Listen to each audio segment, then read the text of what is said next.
Polygamy is one thing in African home, and polygamy is common in African home. And there are so many countries today that do not legalize polygamy because they believe that it is not right, it is not part of their culture. But here in Africa, polygamy is something that is spreading like wildfire. We have so many people that are involved in polygamy. And the question has always been, is polygamy sinful? Does God permit polygamy, or is polygamy sinful? Is polygamy right thing to do? Like, we have so many people in the Bible that were polygamous. We have example like Lamech. The first man to be polygamous is Lamech in the book of Genesis chapter 4 verse 19.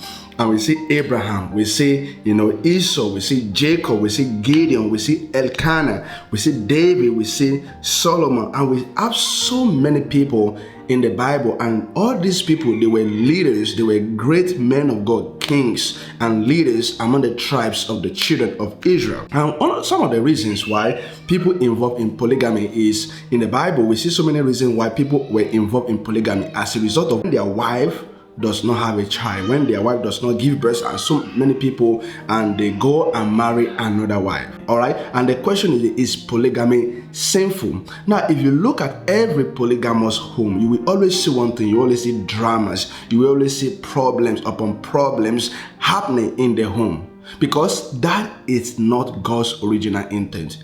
The plan of God for marriage is one man, one woman. That is the plan of God. The Bible tells us in the beginning, when God created Adam and Eve, God created Adam and Eve in the beginning. When God instituted marriage, God instituted marriage with the idea of one wife and one husband. And when God brought Eve to Adam, He didn't bring two wives, He didn't bring three, because that was the original intent of God. That is one man and one woman. That is the plan of God for marriage. One of the reasons why people, try to distort the plan of God is because of the lust in the heart of man. It's one of the reasons why people go into polygamy. And Jesus Christ also tells us that this, polygamy is not right.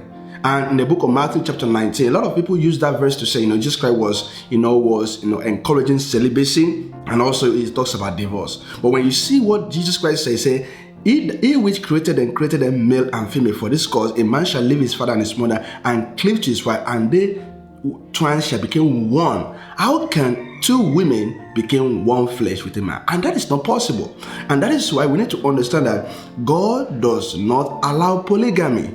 So polygamy was as a result of the lust in the heart of man.